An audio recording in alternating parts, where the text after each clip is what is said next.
মালয়েশিয়ায় কর্মী পাঠানোর নাম করে 24,000 কোটি টাকা পাচার করা হয়েছে। অভিযোগ উঠেছে একটি শক্তিশালী সিন্ডিকেটের মাধ্যমে শুধুমাত্র মেডিকেল ও সিন্ডিকেট ভিসা প্রসেসিং খাতেই এই বিশাল অর্থ পাচার করা হয়। এতে নিঃস্ব হয়ে পথে বসেছেন বাংলাদেশের হাজারো শ্রমিক। বাংলাদেশ সরকারের তৎকালীন প্রধানমন্ত্রীর বেসরকারি শিল্প উপদেষ্টা সালমান এফ রহমান, সাবেক অর্থমন্ত্রী আহম মোস্তফা কামাল, সাবেক আইজিপি বেনজির আহমেদ, নিজাম হাজারি, লেফটেন্যান্ট জেনারেল মাসুদ উদ্দিন চৌধুরী সহ 14 জন এই সিন্ডিকেটে জড়িত থাকার প্রমাণ পাওয়া গেছে। সিন্ডিকেটের সেবাদাস হিসেবে কাজ করেছে 100টি রিক্রুটিং এজেন্সি। এই বিপুল অর্থ পাচারের মূল হোতা রিক্রুটিং এজেন্সি ক্যাথারিস ইন্টারন্যাশনালের মালিক রুহুল আমিন স্বপন এবং বেস্টিনেট এসডিএন বিএইচডির মালিক আমিনুল ইসলাম বিন আব্দুল নূর। প্রাপ্ত তথ্যে জানা গেছে, মালয়েশিয়া পাঠানোর জন্য 20 লাখ কর্মীর মেডিকেল করানো হলেও এর নির্ধারিত সময়ের মধ্যে পাঠানো হয়েছে মাত্র 4,74,000 শ্রমিক।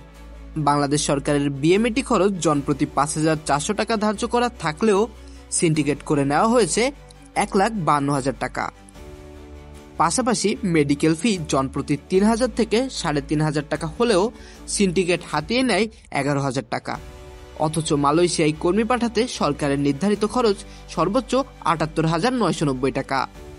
মালয়েশিয়া যেতে গড় একজন বাংলাদেশি কর্মী খরচ করেছেন 5,40,000 টাকা, যা সরকারের নির্ধারিত ফি এর চেয়ে 20,000 টাকা বেশি। এর মধ্যে নেওয়া হয়েছে চক্রফি, যা 6,500 কোটি টাকার বেশি।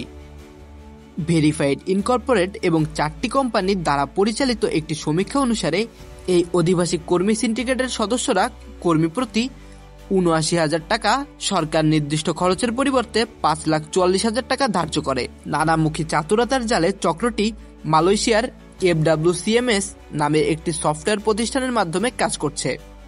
Software service provider company Bestinet SDN বিএইচডির মালিক ধাতুশ্রী আমিন মোহাম্মদ নূর এবং রুহুল আমিন স্বপন, যা foreign workers centralised management system চালায়।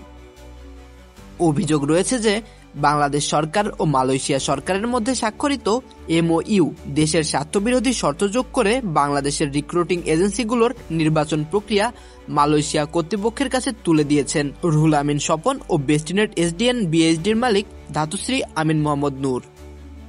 অন্যান্য প্রভাবশালী সদস্যদের মধ্যে রয়েছে আলাউদ্দিন চৌধুরী নাসিম, কাজী মফিজুর রহমান, আবুল বাশার, নূর আলী, কালা ফিরোজ, মহিউদ্দিন মহি, বাসেক কমিশনার, সাবেক মন্ত্রী ইমরান আহমেদ ও সচিব মুনিরুস সালেহীন সহ 100টি রিক্রুটিং এজেন্সির মালিক।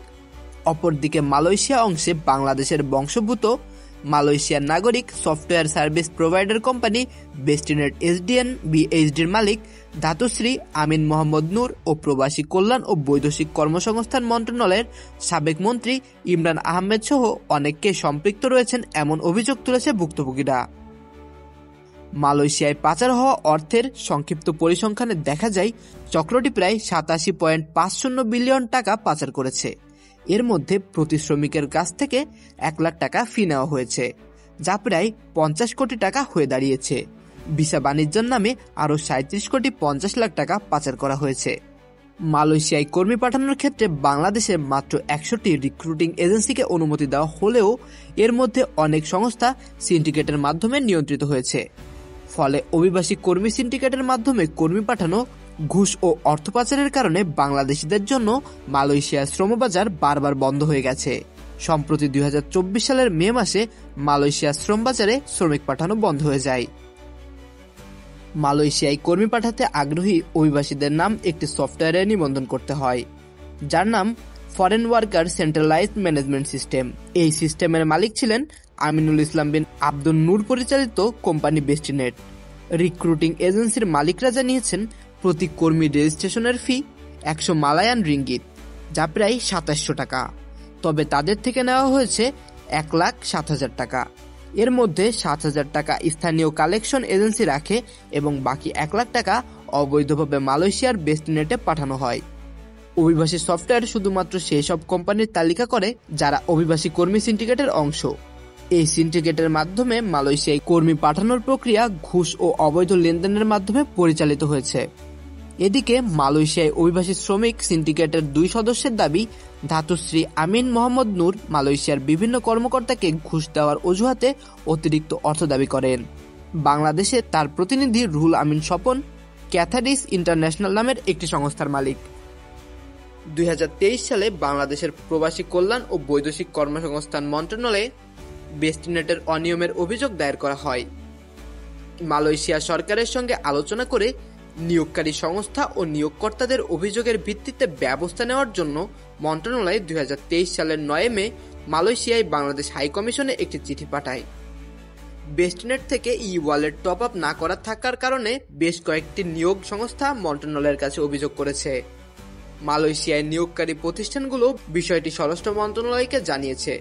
তারা চিঠির কপি বাংলাদেশ প্রবাসী কল্যাণ মন্ত্রণালয়েও পাঠিয়েছে।